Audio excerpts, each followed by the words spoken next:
This is NBK, nothing but Knicks. When Sim pass the assist, you know that it's #1 show that breaks down the game. If you can't play defense, stay out my way. Dribble the ball, come down the lane. 5 seconds on the shot clock, who gon' win us the game? You wanna hear Nick updates and trade rumors? Post-game reviews, this the place you tune in. So tell a friend just to keep the ball moving. Like the page if you feeling the movement. Every game we coming to win. Give us a sub like a player that came off the bench. This is NBK, nothing but Knicks.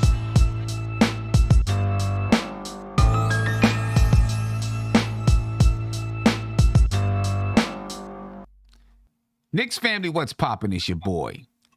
Well, ladies and gentlemen, the Knicks were not able to extend their winning streak. They lost to the Charlotte Hornets 125-114. It was an up and down game for the Knicks, ladies and gentlemen. Up and down game. You know, at certain points of the game, they were playing really well, moving the basketball, especially in the first quarter. They were sharing that basketball. It looked good. As the game waned on, it didn't exactly go that way. It was, I don't know, the energy was a little bit weird to me, maybe because of the rumors about Julius Randle and all of that kind of stuff, but the energy just seemed a little bit weird. Body language of everyone a little bit weird. The way that they played together just seemed a little bit weird to me. I don't know. It was a weird game for me, at least, in the way that they played with one another. But I got my man Tony Crow in the building. Tony. Shout out to the chat. Ill Black is Tom. I agree. It was that exact adjective, just a weird vibe all night. Excuse me. It was just weird, very hard to explain. Do you attribute it to Julius Randle? I think so. He didn't look engaged offensively, defensively. I think he definitely passed the ball well. But then at other times he looked engaged. It was weird. It was like he was engaged in spurts. Yeah. RJ was determined. Yeah, I'm just talking like the energy of the team. Do you attribute it to absolutely what's going on with Randle? You know what I'm saying? It's the elephant in the all room. Of that stuff. It's the elephant in the room. Yeah. I think until it's addressed publicly, I think it's gonna be like that. Yeah. Or internally, at least. Right. You know what I mean? Because we don't know if that's been right. That's another thing. Has it been addressed internally? You know, it's probably more important that it's addressed internally than it is publicly. You know what I mean? So hopefully it has been addressed internally. But it just seemed like there was a weird vibe going around the basketball team tonight. You know what I mean? Can weird I vibe. speculate? Huh? Yeah. Go ahead, man. Speculate. Let's say it's true, right? Uh-huh. And the decision was, okay, fine, there's nothing we can do now. Let's finish this out, and we'll make that the priority in the offseason. If that's the case, that would make it understandably still weird and addressed. Yeah, it would, but it would make it really weird. You know what I mean? Knowing like, I'm playing with this dude and we're not even building for next year. We're just out here running up and down the floor. So that's why I don't think, I don't know. It's hard to say. It's hard to say, but it was a weird kind of a vibe I felt like with the team tonight. And hopefully it's not going to remain the rest of the season. Especially with us still in contention mathematically for the playing. It's like, you know what I mean? Like, as soon as we out, which we might be right now, depending on the rest of the standings tonight, we use the quad as the excuse. We leave this rumor thing alone, and right. sit you down or whatever the case. Regardless of if it was a weird vibe or not, the defense, man. The Knicks scored 114 points, right? That's enough to get it done. 114 points. You can win a basketball game scoring 114 points. But they gave up 125. right? Shot after shot after shot. 3-point bucket, 3-point bucket. The Charlotte Hornets attacked the rim, and the Knicks did nothing to stop them from attacking the rim. And they really attacked it from the guard standpoint. You know, that's where everything broke down. They were breaking down the guards and getting to the rim. Terry Rozier had several dunk attempts. Clean dunk attempts coming down the lane. See Miles Bridges, you know, in the fourth quarter, a big dunk in the fourth quarter. You can't let those things go in the fourth quarter. And it's all because the defense is getting broken down from the point of attack. And there's several people defending the point of attack. Alec Burks, Evan Fournier, sometimes Emmanuel Quickley. That's where I really feel like we lost the game. You know what I mean? Getting broken down from the point of attack. Yeah, and I know the energy was weird, but really getting broken down from the point of attack. And then allowing these backdoor cuts. RJ several times in the fourth quarter let Miles Bridges slip backdoor. You know what I mean? Or RJ's, you know, helping in too much. Miles Bridges gets the three. Or the defense gets broken down, which forces RJ to have to help on the screen and roll. Miles Bridges goes baseline. They give it to him. Bomb. Couldn't get those timely stops, man. Couldn't get those timely stops. And, you know, that'll hurt you. That'll kill you every single time. If you can't get those timely stops, it'll hurt you every single time. Checking out the box score tonight. The Knicks were led by Evan Fournier, 30 points tonight. Excuse me, lost my voice a little bit. He had 30 points tonight, Evan Fournier did. Shot well from the field, shot well from the three-point line. Evan Fournier, 62% from the field and 75% from the three-point line. RJ Barrett, 25 points, 4 rebounds, 3 assists. He shot 52% from the field, and he shot 25% from the three-point line. Julius Randle, he had 21 points tonight, 4 rebounds, 7 assists.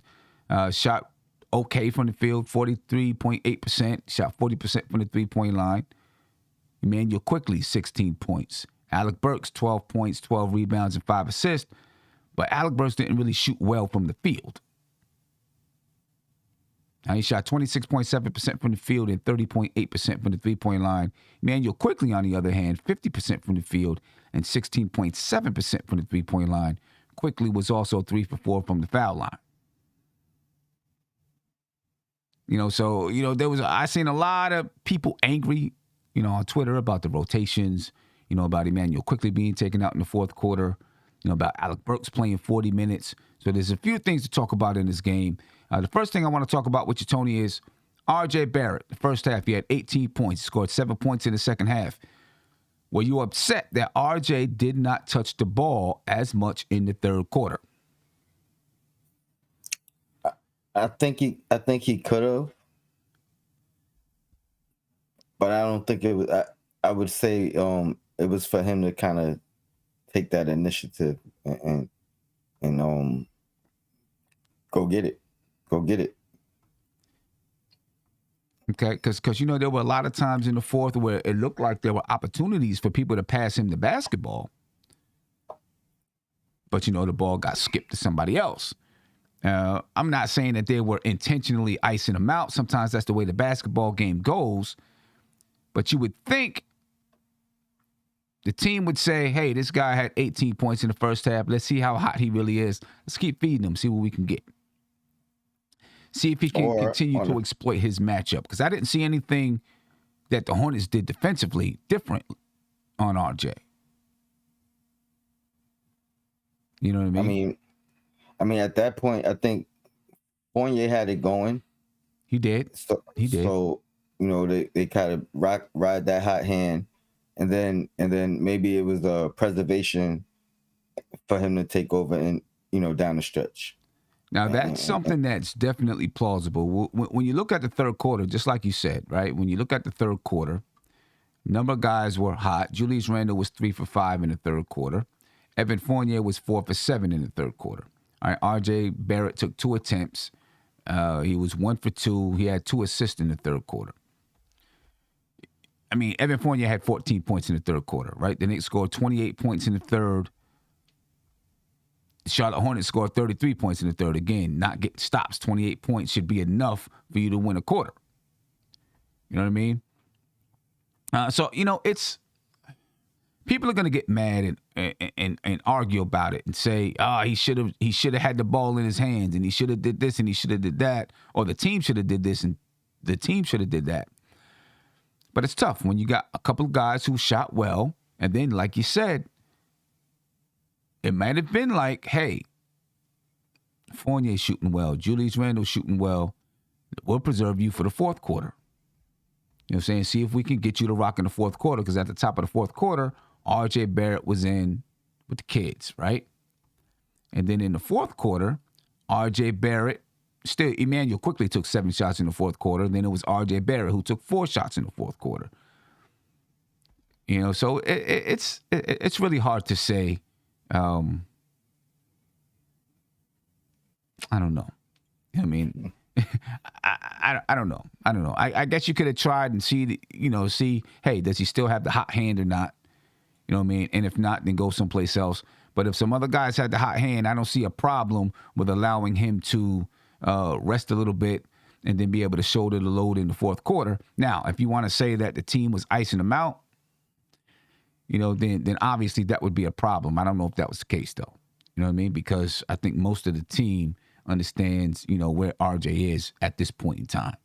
Yeah, I think that would be a mistake on so many different levels to try to ice him out, and I mean ruin what could already be a tainted locker room.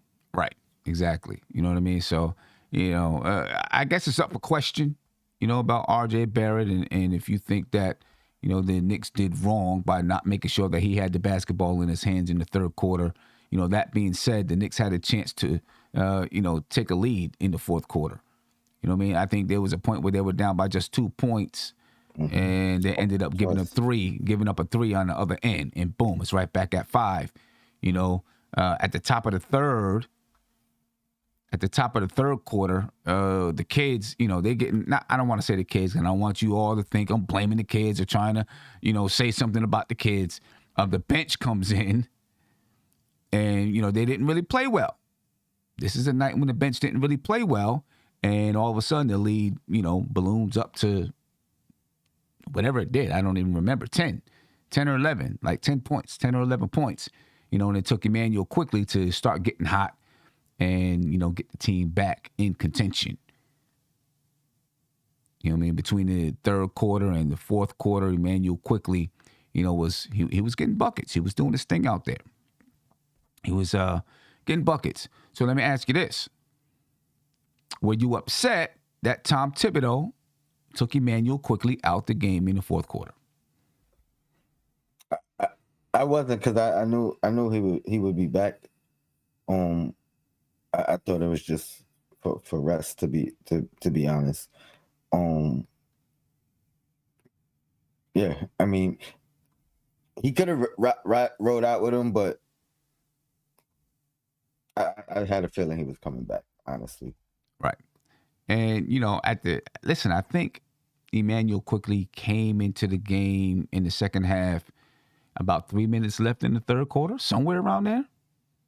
And when he came out, he came out with about 5 minutes left in the fourth quarter, right? So you're looking at, about 10 minutes of play. Obviously, there was a break in between the third and fourth quarter. He had the ball in his hands a lot. He was doing a lot of work out there. Maybe he wanted to give him, a 2-minute rest and just say, hey, we're going to bring you back in for the rest of the game. I think the big argument for most people is that Alec Burks wasn't really playing well, and he played the entire fourth quarter. Emmanuel quickly, who was playing well, was taken out the game. I think that's the argument for most people, because Alec Burks played 40 minutes. I will say this, though, about Alec Burks. In the fourth quarter, he was 2 for 3 from the field, 2 for 3 from the three-point line. So he shot 66%, 66.7% in the fourth quarter, had 2 assists, 1 rebound, 1 steal. He was second in scoring in the fourth quarter, was Alec Burks. He had 6 points in the fourth quarter. Emmanuel quickly had 13, though. And Sim, let's not forget Burks was the hero the past 2 games. True. You know what I mean? So at this point, you gotta kind of believe in his heroics. Maybe he's can do it a third time. So I'm not mad at Tibbs for that. You know what I mean? Especially coming off the past 2 games. Right. So, and I think IQ got back in the game with maybe 2 minutes and 30 seconds left or something like that. It was probably a little bit too late, or at least too late for him to do anything at that point, because the Knicks had gotten down pretty big at that point. You know what I mean? I let people, I've learned this season to just let people go ahead and groan and moan and all of that, man. I'm looking on Twitter all over the place and see people saying this and that, and I see some valid points. Then some things people are just, bugged out about. But, so I've learned to just let people do what they're going to do. As for the Charlotte Hornets, ladies and gentlemen, they were led in scoring by LaMelo Ball. LaMelo Ball had 20 points and 15 assists. Career high. Tony, I'm telling you, man. In that draft, I said, yes, I would trade up to get LaMelo.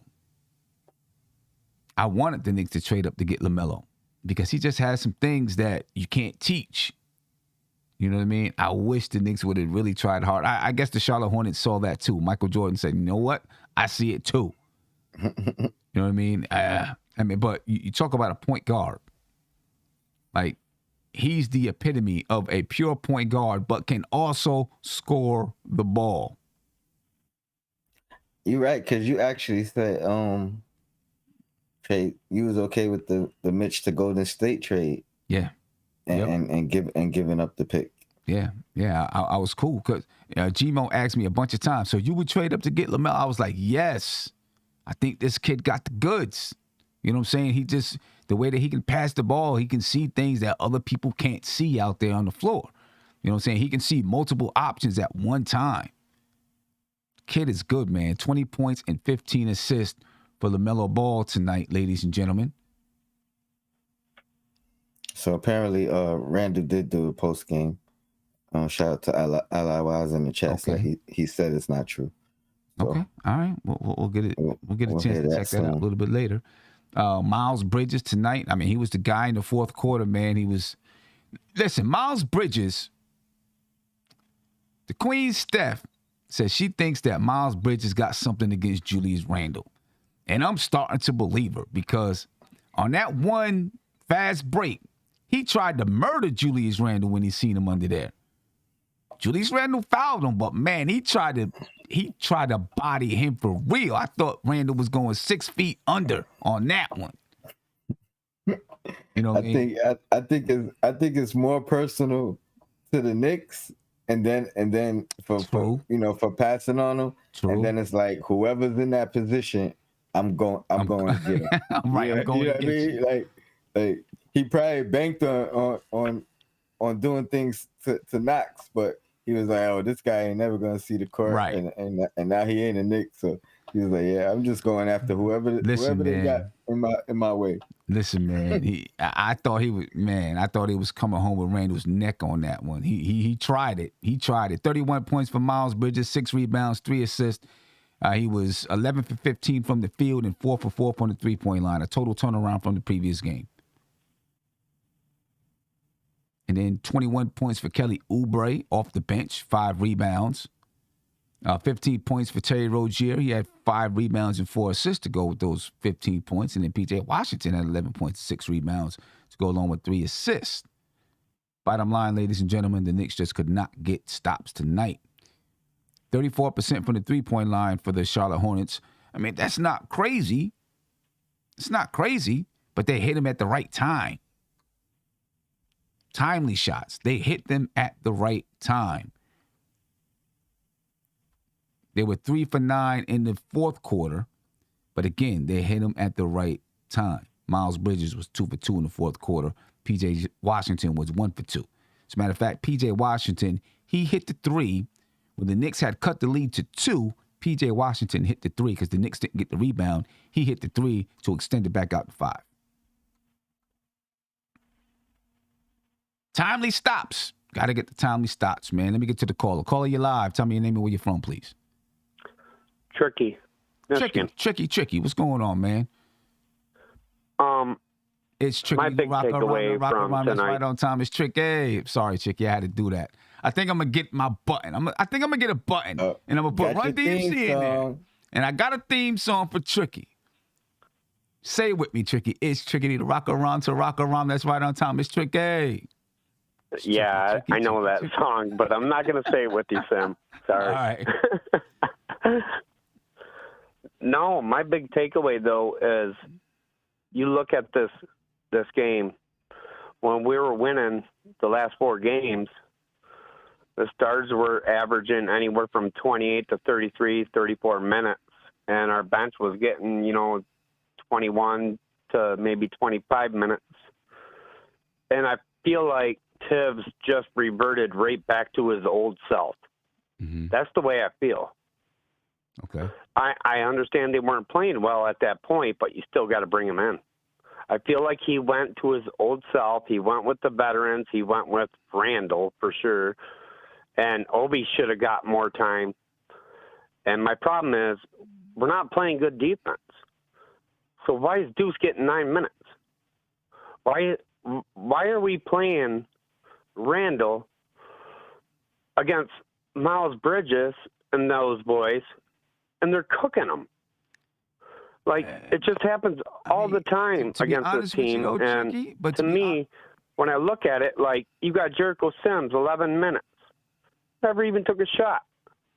But I hear you. You also got Randle there with 5 personal fouls, 3 turnovers. And I'm just saying, I feel like it was a way to shut down New York Knicks fans to say, hey, Randle's still our guy. And that's not fair to Obi either. I mean, Randle was playing okay. All right, as far as offensively, whatever. When you talk defensively, it wasn't Julius Randle who was guarding Miles Bridges down the stretch. Julius Randle was guarding P.J. Washington. We got to call a spade a spade. It was R.J. Barrett who gave up those buckets to Miles Bridges down the stretch. Right. I'm really not blaming the players. I'm more or less on Tibbs on this one. Like, I feel like he just went back 2 months ago is the way he played the guys tonight. Okay. All right. And can I just add go that LaMelo was really taking it to Deuce. Yeah, and I messed up on that one, Tony Crow. I said LaMelo Ball better not get a triple-double, but 20 and 15 is pretty harsh, too. Yeah, it is. I mean, go ahead, Tricky. Go ahead. I don't know. I don't get it. Like, why are you bringing Randle back in? And to me, honestly, it's got to be because the rumors, they're not founded, they're not real. For him to play 36 minutes tonight, and he played well. I'll give him that. He was 4 of 10 from 3, and he shot it. He was quite efficient, but, he had a lot of personal fouls, 3 turnovers, but he did pass the ball. But the thing is like, when you hear some of these reports sometimes and you wonder and you see his attitude after one game from the next, why is he so happy after a loss? Like, he wasn't happy after that win. Right. When it was the bench I think it has to do with him, his play. I think it has to do with that. He wasn't as frustrated with himself tonight as he was the other night. You think it's basically how he feels about himself then? I mean, like last night or the other night against Chicago, it wasn't just about how he feels about himself. It was about how he played. It was about, the crowd chanting for Obi. It was about all of that. It was all of that. All of that, was built up into the frustration. I'm not saying or making an excuse for him. He handled it poorly. Listen, you're frustrated. We get it. You still should go congratulate your teammates, be with your teammates and all that kind of stuff. He walked off the floor. I'm just telling you the reasons why I see that he was frustrated. His play was part of it. Tonight he played better, so the frustration is less. Right, and your emotions can get the best of you in a moment. So I'd have to agree with that. But I didn't want to be long, Sim. I just wanted to say 234 watching, 49 likes. Let's get them up. for Nothing But Knicks. You guys have a great night. Thank you for letting me on. Appreciate you, Tricky. But I'm telling you, I just wish I could have saw the backup unit get a little bit more minutes. Okay. All right. Understood. To me, it wasn't fair. Understood. They've been doing so well recently, so to me, it wasn't fair. All right. I understand. Have a good night, Salute. Have a good night. Salute. We had 5 turnovers in the first and 5 turnovers in the fourth. Who did? The Knicks. And I mean, and to be fair, you know, when we talk about that second unit, those guys weren't playing well. You know, each time the Charlotte Hornets, except for the end, but, you know, throughout the game, second quarter, top of the fourth quarter, each time the Charlotte Hornets built a lead, you know, the second unit was in the game. And that's just how it goes sometimes. I'm not mad at the second unit. That's just how it goes sometimes. That's how basketball is sometimes. And can I just drugs only? You know, you my guy. But he said he agrees that Tibbs went back to his old ways. When's the last time we seen Fournier in the fourth quarter? But Fournier was the hottest Knick tonight. Yeah, you know what I mean? Fournier he had 30 points. Fournier had 30. When he's not playing well, Tibbs don't hesitate to sit him. But at this point, you know what I mean? Like he was cooking, making big shots, falling away threes. You know what I mean? All types of. Yeah, threes. I mean he was cooking, and Fournier only played 4 minutes and 59 seconds in the fourth quarter. Now I know it was down the stretch. He was 1 for 1. Did he have some defensive lapses? Yes, he did. You know, throughout the game, he had some defensive lapses, but he wasn't the only one. Right? He wasn't the only one who had some big defensive lapses tonight. One more win by the Atlanta Hawks or loss by the New York Knicks, and the Knicks are officially eliminated, right? Right now, the Atlanta Hawks, their record is 39-37. They have 6 games left. The New York Knicks are 34-43. They have 5 games left. Right? So if the Knicks lose a game, they're done. If the Hawks win a game, they're done. Because right now the Hawks have 37 losses. The Knicks have 43 losses. The Hawks would have to lose all 6 games. And the Knicks would have to win all 5 games in order for the Knicks to get into the playoffs. So one more win by the Hawks or one more loss by the Knicks, and mathematically they're eliminated. All right, so now let me ask you, if and when that happens, I'm going to say when that happens, Tony, do you expect to see any changes in the lineups? Yes. Anything different, right? Because the Knicks play the Cleveland Cavaliers on Saturday. We'll know by then. Do the Hawks play before then? I'm sure they do. What's today? Wednesday? Yeah, today's Wednesday, right? And they probably do. Let's see. When do the Hawks play next? They beat OKC. What's tomorrow? Tomorrow is the 31st. Mm-hmm. They play Cleveland tomorrow. So if they beat Cleveland tomorrow, then the Knicks play Cleveland on Saturday, and you know. So you say you expect changes to the lineups and things like that. I think Randle's quad flares up. Mm-hmm. You know what I mean? Or we get to start and we get to really look at. I think Deuce might get the start, if not IQ, or both. You know what I mean? Like, I think we switch things up. I think RJ remains, you know, in that role of lead guy. Right. And yeah, I 100% believe that. What about Fournier? What about Burks? I mean, you got to have some guys out there. I agree. I don't know if they would automatically just go to them and be like, how you feel about, you know, just 6-man roll down the stretch type thing, but one of them will probably have to start. Yeah. Obi. I mean, you know, if you go with quickly, RJ, Mitch, Obi, you know, in either Burks or Fournier. Fournier, yeah. You know, and see how it looks. Yeah. or Deuce and sit both those guys and just have have them as the bench unit with Taj and. I mean, he could. I think it would, it'd be nice to shut Randle down and let him, ride out for the rest of the season. I would still like him though to be there on the bench. If that was the case, absolutely. Be there on the bench. Absolutely. Don't go home and just chill. Be there on the bench with your teammates. If you're saying that's not what you said, and you still want to be with the Knicks, be on the bench, ride it out with your teammates. You know what I mean? But I would, if he doesn't shut down Julius Randle, I would at least expect a different distribution of minutes then. Right? Instead of, those guys getting 30, 40 minutes, break it up evenly. Julius Randle get his 20 to 24 minutes. Obi Toppin get his 20 to 24 minutes. Okay. You know what I mean? What I don't want, though, is for guys like Julius Randle to get out there and just mail it in. I want them to finish strong. And if those guys are going to mail it in, you know what I mean? Then just, let them relax, sit on the bench, and let the young guys play. Because the young guys ain't going to mail it in because they're fighting for minutes. They're fighting for time. So they're not going to mail it in.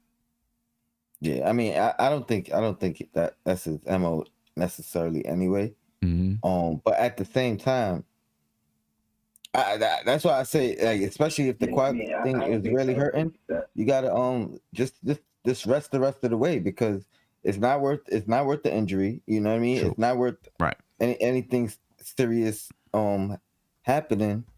And yeah, let these guys play out the minutes.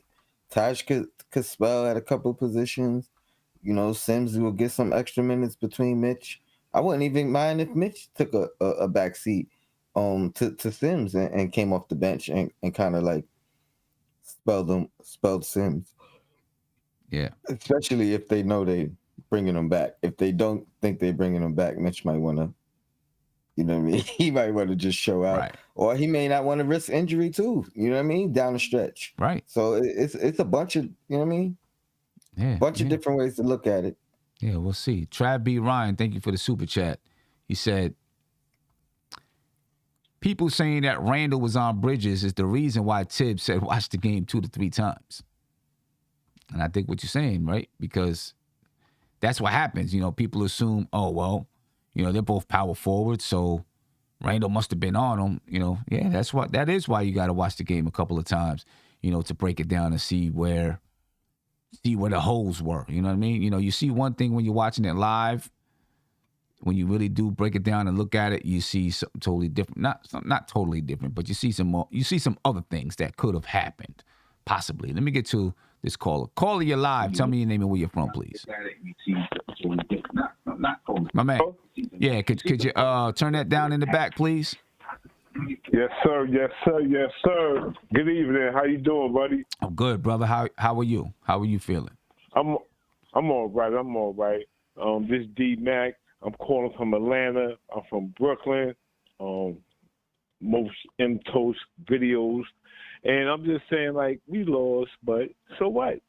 Like, like, who cares, man? Like, it's the end of the season, man.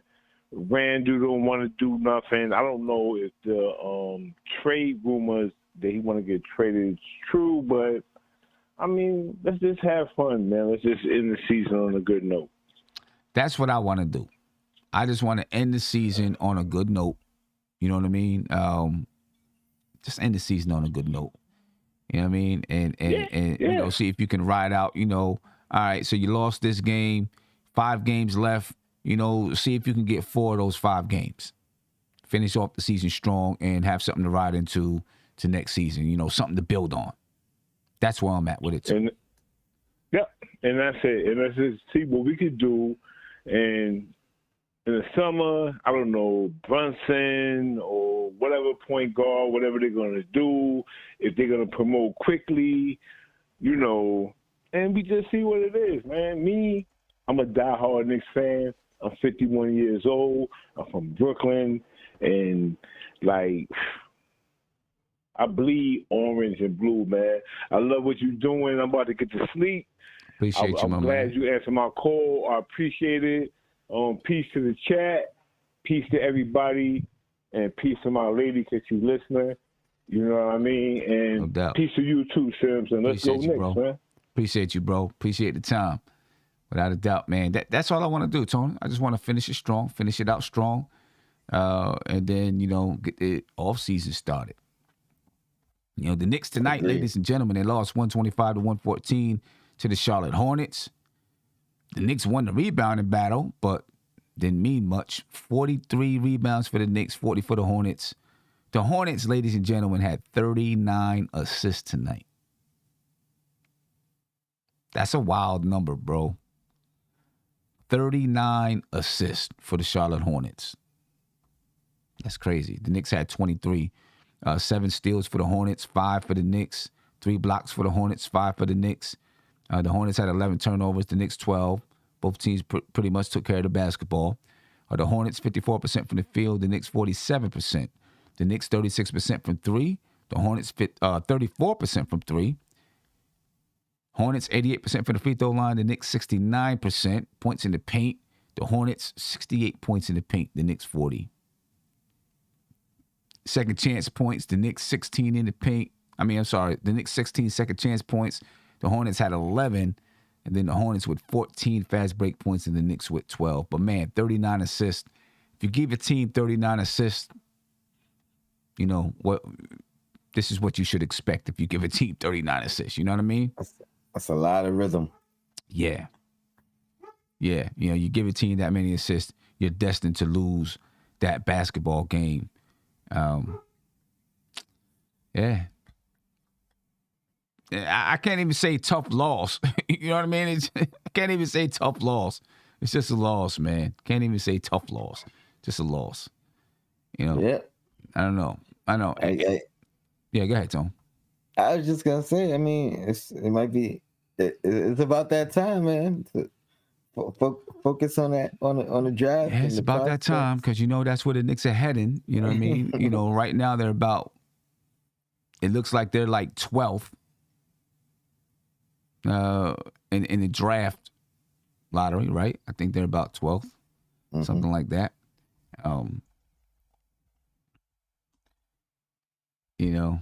Let's see where the Knicks are. The New York Knicks currently are, 12th. So it said, according to Tankathon, the Knicks would maybe take Ty Washington at that 12th spot. Hey, I think the pick has to be packaged, and at least one move has to be made because I don't think a rookie point guard or a rookie in general is gonna fill a roster spot or make a rotation spot immediately. Right. So I think something immediate impact is better suited. A veteran point guard, I think, is better suited. Mm-hmm. And somebody that can mentor Deuce and IQ. Yeah, the thing that worries me is I'm just like, who's out there? That's what I worry. Who's out there for the Knicks to go get? Or target a shooting big man in the draft. And rock with quickly as the starting point guard next year, and that automatically I think focuses on development and keeps some of the chemistry continuity. You don't gotta worry about fitting somebody in and figuring it out, which obviously this year took a while for Fournier and never worked out with Walker. You know what I mean? So at least maybe we hit the ground running. Just off of not trying to implement somebody else, and obviously a rookie big man that can shoot is something that we don't have, and we could slowly build and implement for the future. Yeah. Leon Rose and crew, man, they got their job cut out for them. They got their job cut out for them this offseason. You know what I mean? They really do. I want to take a listen to Tom Thibodeau and what he had to say about this basketball game.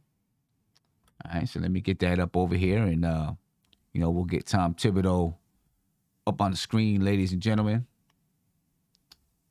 Just take a listen. Yeah, I thought we were a step behind all night. I thought the ball got where they wanted it to. Ball was a problem. And, we had a couple chances. Then we couldn't get to loose balls, offensive rebound late when we got it down to 2. And we gave up that 3. That was a big play. So, but and we didn't feel good about the way we were playing defensively all night. I forget which game it was. A few games ago, you kind of rotated quickly, similar in the fourth quarter to how you did tonight. Like try to buy maybe 2-3 minutes with him, something him down at 6, putting him back in it at 3. I'm curious why do you feel like he benefits from getting those 3 minutes on the bench as opposed to just? Well, you got to make decisions as to who you're going to go with, and then he usually goes in around the 5-minute mark of the third, so it's a long run. So you want him to be fresh, but he's got to play well too. So you're mixing and matching down the stretch. So he's one of our best fourth quarter players. RJ of course is very good in the fourth. Alec very good in terms of the shooting, and Evan when he's like that 3-point shooting is important for us as well. And then Julius scoring, and then you got to decide like are you going to go small at some point. We were behind by a margin that made sense to go small. Why was Miles Bridges able to just go off? Pardon? Miles Bridges, why was he able to just go off there? Yeah, no, they spread you out pretty good, and ball is a problem, and you got Washington. They're not playing with a traditional center, so the floor is open. Julius 7 assists today. Did you like what you saw from him getting in the lane, kicking? Yeah, and when we were 16 for 44, and I thought we had some really good looks that we didn't make too. In the game down there, we got good looks and we made them. So that's a big difference in the game. I thought overall the rebounding was good, but they got timely ones late. And so, it was not only that offensive rebound, there was a loose ball down the other end that there were 4 or 5 50-50 balls we didn't get. Tom, at one point, today, and then Yeah. to come out with that performance. No, says a lot. He's shot making, was huge for us, 30-point ball game, and unfortunately we don't have a win to show for it. I think magic number to get eliminated is now 1. Atlanta plays tomorrow, so it could be done before you play it.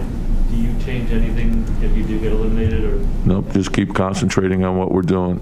Get better, and then you're not eliminated till you're eliminated, and then when you are, then you assess what you want to get done.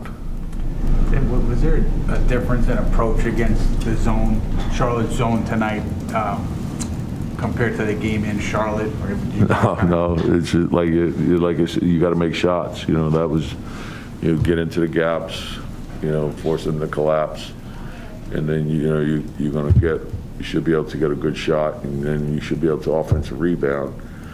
So, that's about it. Coach, you talked about Evan Mentor's strength several times throughout the season. Due to his personal circumstances today, was that even more the case tonight? Oh yeah, I mean he's, he gives you everything he has. He's, he wasn't able to go to the shoot around today and then come out and just be ready to play and play well. It says a lot about his professionalism, and when you go through personal stuff, it's not easy, and he gave us what he could, and it says a lot about him. All right, ladies and gentlemen, that was Tom Thibodeau. Anything in there, Tony, that anything you'd like to comment on? Well, at first when you say, no, nothing's going to change, we both kind of made a face, but Then he said, we'll assess it when we get there. So, let's hope they assess it and figure out what they want to do. Like Tip says, and like Spike Lee says, do the right thing. Right, and you would think that they probably already have talked about it, right? And said, hey, if we get eliminated, we're gonna try this, we're gonna try that. It's the perfect time. You got 5 games, right, to experiment around and see what's out there. You know what I mean? I was just looking on Twitter, and they said Julius Randle in the press conference denied the rumor and reiterated that he wants to be in New York long term. Right? So, if that's the case, how does he go about making that happen, Tone? And we're gonna get him, as soon as I get it up there, we'll get, we'll get it going. But how does he make that? If that's the case, how does he fix it with the fans? How does he fix it with the fans? Because I think that's the most important thing right now, fixing it with the fans. I mean, to be honest, me personally, that statement should be enough. You know what I mean? Like that's enough for me. Because if you don't want to be here, then I'm all for moving you, get you out of here, all that. If you want to be here, it's really about adjusting to winning. I have confidence in him. He made the adjustment from year 1 to year 2.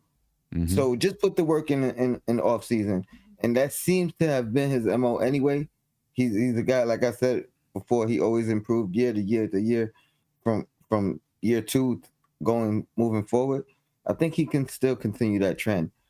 And winning is going to change everything, regardless of what is going to be people that don't like him, regardless of what it is, and he can't control that.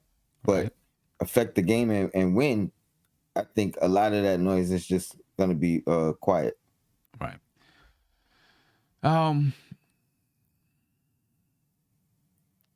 Do you still feel the same way about him sitting down the stretch? I do. Okay. Because he's valuable.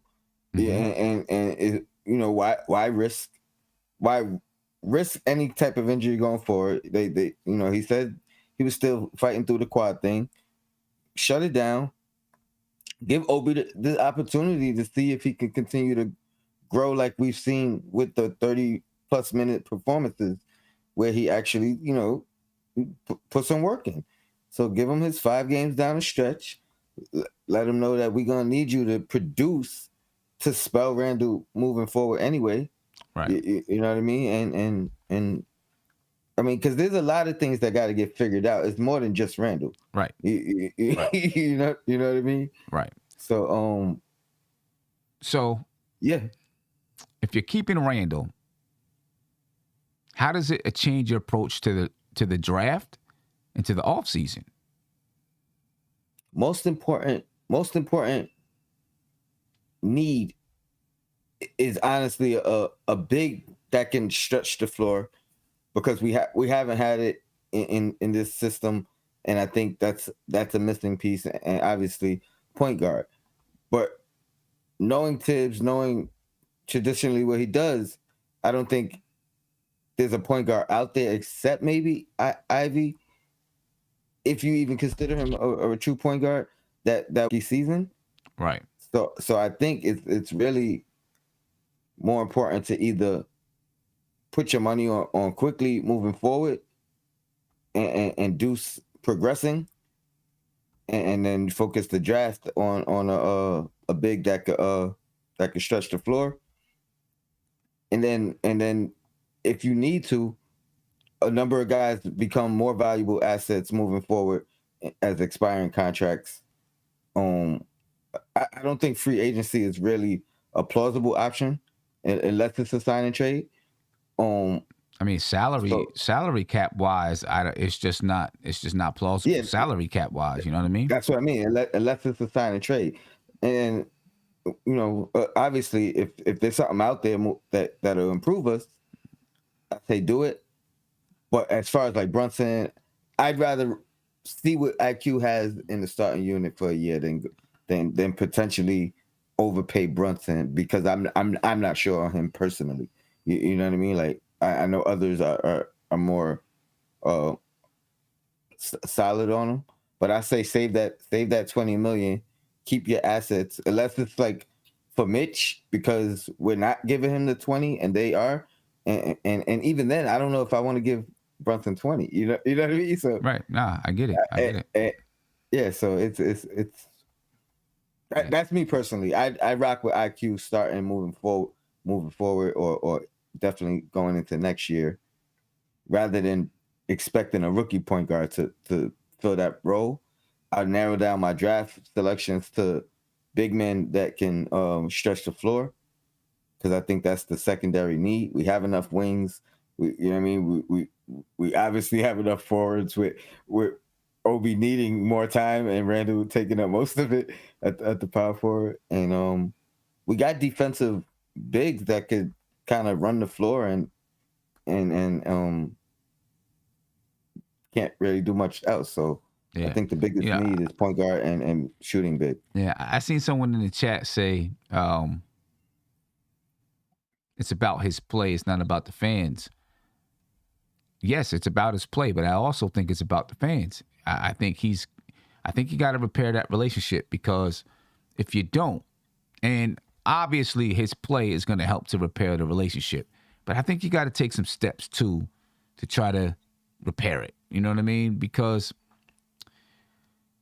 you come into next season, right off the jump, it's going to be a lot of the same stuff right off the jump, right? It's going to be, as soon as Randle plays bad, fans are going to be on him.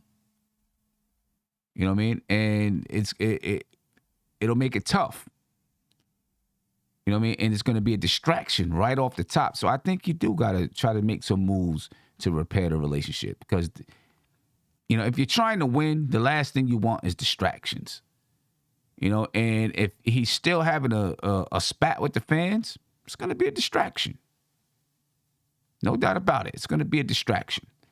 Because if the fans don't like the way that he's playing, they're going to boo, and, it's just going to be a distraction. The Knicks can be winning. If they don't like the way the guy's playing, they're going to boo. So I think, and it's on him, in my opinion, to take that first step. Can't be on the fans. It's millions of fans, right? So it's on him to take that step, say what he has to say, and then to prove it. I like the fact that you said first step, because it definitely is a second step to that, and I think that is on the fans. And when I say that, I mean, I forget the bulls, but just be reasonable. You know what I mean? Like I think a lot of people are overreacting and going over the line in some of their fandom. But I think it's also a risk in him. I think him saying he wants to be here is enough. And now let's just let you play, show the rest. Because let's say he does come out and do this speech thing and kind of like, even if he admits some of his faults and everything, I got to be better and I didn't handle things right or whatever. If the reception is not there and the reaction doesn't change, I think that kind of just makes it worse. Where if he just leaves it alone and just try to focus on that play, that's what he can control. You know what I mean? And then I think it falls in line automatically if we're winning. Okay. Or if the effort is seen at the very least. Right. We will see. We will see, because, he's going to go into the offseason. He's going to work. You're going to see videos of him working. You're going to see videos of RJ Barrett working, all of these guys, and then we'll see where it goes from there. It's going to be an interesting offseason, to say the least. Training camp is going to be interesting when it comes back around. And the first preseason games are going to be interesting when they come back around. So, of course, he's saying that, but anything can transpire between now and then. Anything can transpire. I don't know. I guess we'll see, Tony. I don't have the interview up yet. So I guess, we'll just have to, rely on the reports actually, here we go. See that? Just in time, because I was about ready to rock up out this joint. Just in time, we get it. So we're going to go ahead and get that over here in just a second. This is Julius Randle, ladies and gentlemen. The interview that everyone's been waiting for. Well, some of you guys seen it already. You know what I mean? Do you think, Tony, before we get into that, do you think there's any repair that he needs to do in the locker room?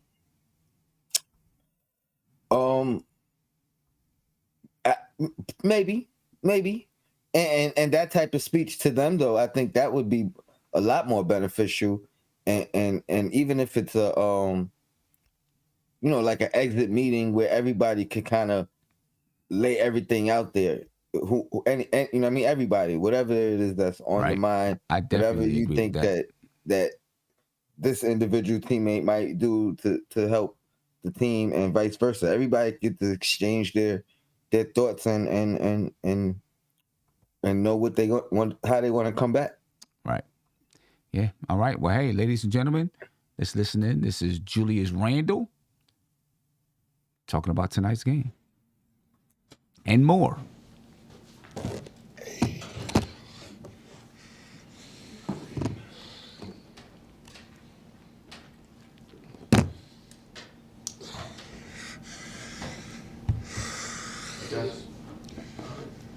What was the issue with the defense tonight? LaMelo's tough, man. He was in the paint a lot. How many assists he have? I don't know, but yeah, he was in the paint a lot. Cutting. I don't know how many threes they made, but they're a good team.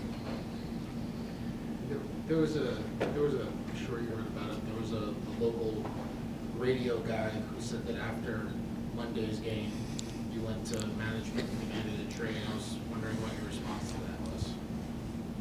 Who said it? David Carton at WFAN. Yeah, I mean, it's just not true, bro. It's just not true. It's as simple as that, bro. It's just not true at all. I know you said a few maybe months ago that you want to be here long term. If it ain't come from me, it ain't true. How committed are you still to? My answer ain't changing, bro.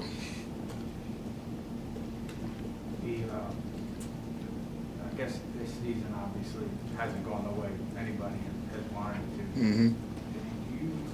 You're in the middle of it. Do you see things where change things in the offseason and you guys can get back to kind of competing the way you competed last year? Yeah, absolutely, man. Everything's a lesson. And, you learn from experiences like these and just keep moving forward. We've seen different moments from you that look like moments of frustration. In the last game, there was the walk off the court that kind of made the rounds. You know what I'm talking about? Right. Yeah, I didn't know that was a thing until y'all made it one. Yeah. Not you? I appreciate that, bro. I appreciate it. Are we making too big of a deal or something like Probably. that? I mean, but that's what y'all do, man. It's all good. I understand it. Come with the territory, bro. It did look last year, Julius, like you had a great relationship with the city and the fan base. This year it does, from the outside looking in, it does look a little strained. Would you at least agree with that assessment? And if so, why is it different? Probably something you should ask yourself, man. I'm not really sure. You don't agree with that? I mean, I'm cool, bro. Like I said, my goal and what I work hard for is to make the city proud, to make the fans proud. I play for my teammates, play for my family, and it's as simple as that, bro. Like it's nothing more than that. So from the inside looking out, it is what it is. And I understand that a lot of times you got to just kind of let your game do the talking and go from there. But like I said, man, I love the city. I love my family loves it here, and I'm a Knick. That's what I love. I love being a Knick. So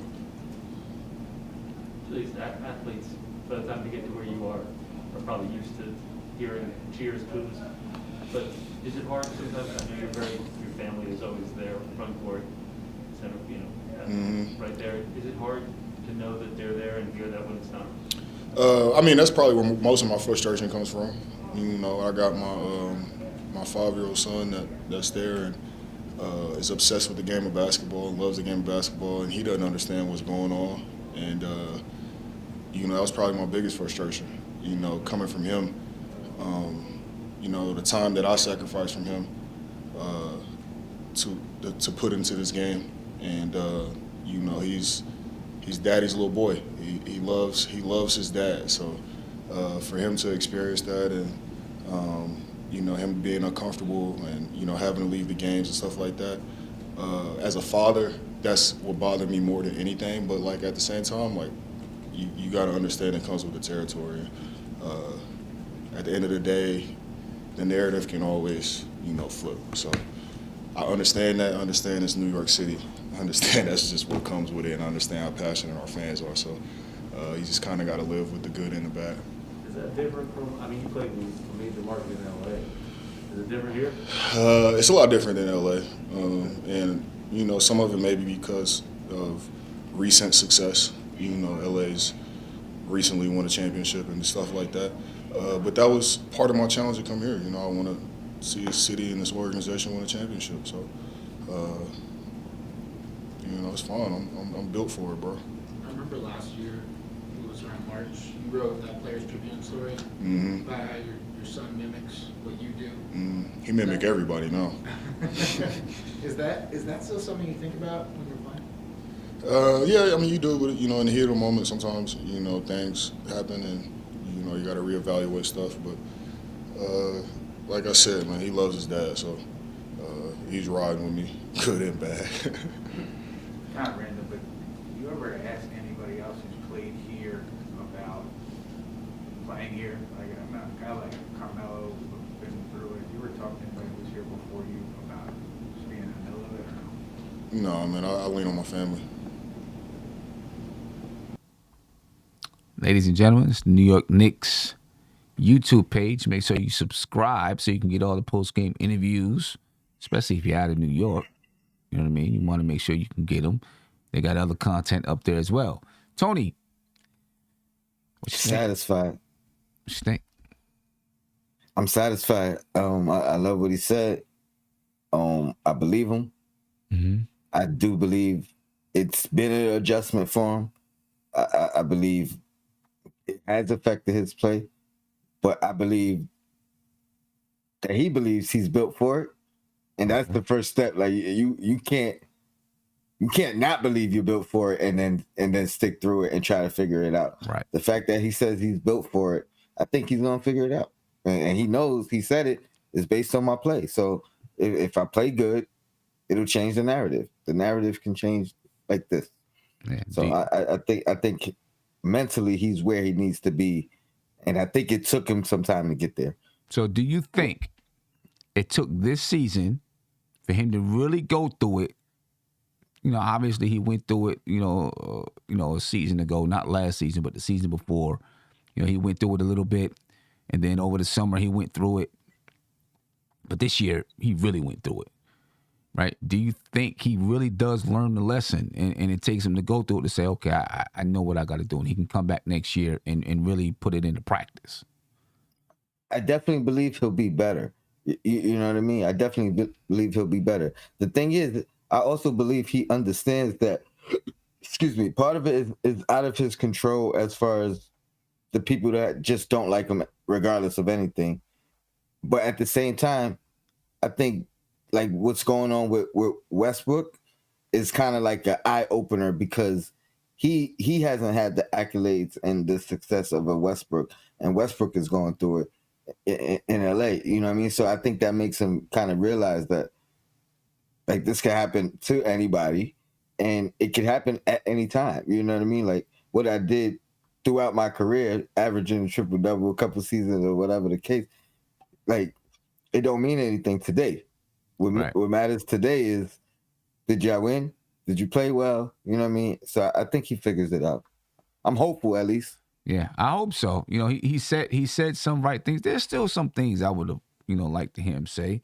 You know what I mean? Like the whole question about, the fans, he still is kind of like not really acknowledging that there's something going on. Right in the beginning, when he asked him, he's like, that's for you to answer. And I would like for him to just acknowledge it. Yeah, you know what? Me and the fans are having a spat, but it's a family spat, and we're gonna work it out or something. You know what I mean? Yeah. I mean, he after the second question, when he kind of rephrased it or was more direct, he couldn't dance around it, and I accept his answer because he's admitted it's affecting me. You know what I mean? It's affecting me as not a basketball player, but as a father first, as a man first. So, and that not for nothing, that's hard to separate. Not, because what's happening in your profession is directly affecting your personal private life. You know what I mean? Right. And it's simultaneous. You can't separate it. Right. You know what I mean? So that's a tough situation to be in. And I think it took him a second. And not saying he's figured it out like right now today, but it's a process in figuring that out. You know what I mean? Like, yeah, I agree. I'm happy with it. There's a process in figuring it out, and I hope that he can figure it out. If he's going to be here, I hope he can figure it out. We'll see if everybody's going to accept it. You know what I mean? We'll see if everybody's going to accept it, but. That's it, ladies and gentlemen. That's Julius Randle right there. And we'll see what happens from here, ladies and gentlemen. Danielle says, Sim, he literally just said he's built for it, and it's about his play. Stop bringing up the fans. Why would I stop bringing up the fans when obviously that's a part of the equation? He was literally asked about the fans. All I'm asking about is repairing the relationship. This conversation is not even about fault. It's about repairing the relationship. It's not about fault, just repairing the relationship, because there's obviously a broken relationship between him and the fans. And I just feel that the relationship needs to be repaired, because look, people say his play. I'm going to tell you right now, I do agree. For most of the fans, his play is going to work. It's going to be a large portion of the fans still I don't care. I don't like him. I want him out of here. Regardless, he can come out and play perfect basketball, and there's going to be fans that just don't like him. So, to me, it's part of the equation. It's part of the equation. But anyway, ladies and gentlemen, I'm going to get up out of here. I've been in front of the screen all day long. You know what I mean? So, it's time for me to get some rest. I appreciate you all. I'll be traveling tomorrow, so I don't know if I'm going to get a chance to get on. Tomorrow I will be traveling. We'll see. Hopefully I do get a chance. But I'm going to head out right now. Tony, any last words? Appreciate you, Sam. The stretch is over. Let's see the youth finish this thing out and see what they got. Your Blackest time. And, that's it, man. No doubt. We out, ladies and gentlemen. Peace. This is NBK. Nothing but Knicks. When Sim passed the assist, you know that it's #1 show that breaks down the game. If you can't play defense, stay out my way. Dribble the ball, come down the lane. 5 seconds on the shot clock. Who gon' win us the game? You wanna hear Nick updates and trade rumors? Post-game reviews, this the place to tune in. So tell a friend just to keep the ball moving. Like the page if you feeling the movement. Every game we coming to win. Give us a sub like a player that came off the bench. This is NBK, nothing but Knicks.